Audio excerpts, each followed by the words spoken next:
Hey everybody, Dr. Julie Quinn here, and I'm going to introduce you to Writing 393's Week 7. As you can see, there's going to be two major elements for the week. The discussions that talk about visual data, including visual rhetorical figures. So you have two discussions this week.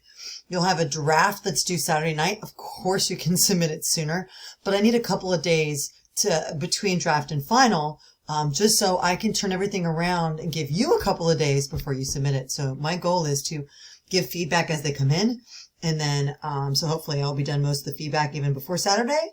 But those that post their drafts on Saturday into the assignment link will hopefully have feedback sometime on Sunday. Then they have 2 days to consider that feedback. In addition to that, you can always email me to set up time to do a conference either Friday of this week or sometime next week, depending upon both of our schedules. So just reach out and let me know what your schedule looks like. Friday evenings are not good, but Friday during the day I can always try to make something happen. Okay, so your two discussions are linked in here. These are the graphical data. So you've got some graphs that you're going to evaluate, and you're going to get a chance to see your classmates' discussions and my feedback. That's the first one. And the second one is visual rhetorical figures. That's when an image is attempting to be persuasive, or it has some sort of like hidden message. And so we're going to get a chance to watch a video and discuss that.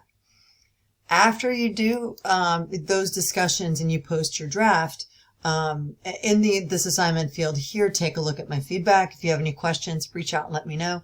And just make sure to submit that document by Tuesday before midnight so you don't get a late penalty. As a final reminder, on the assignment overview, remember this is a draft, like a 2 draft requirement, draft and final. Right? The draft due by Saturday and the final due on Tuesday night. If you only submit one version, you can still get up to an 89.5, okay, which is a strong grade.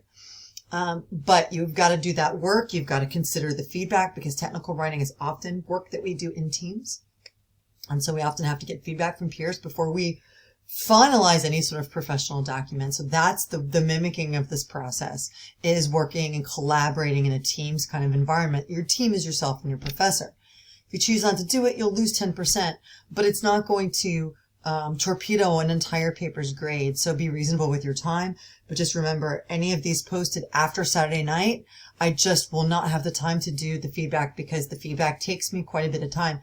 I have to read each paper in its entirety before I start my recordings, and it could take me 3 students an hour. So my Sunday is going to be booked doing this. So, and I need to have it all done by Sunday. And so when students are late on that, I just don't have the time for it, unfortunately. And I'm sure you understand, because you're highly overly scheduled, just like I am. So I wish you great luck. But no, you can work with me again during scheduled office hours Zoom. We can also chat next Tuesday. I know the paper's due Tuesday night, but I will have some time Tuesday to chat.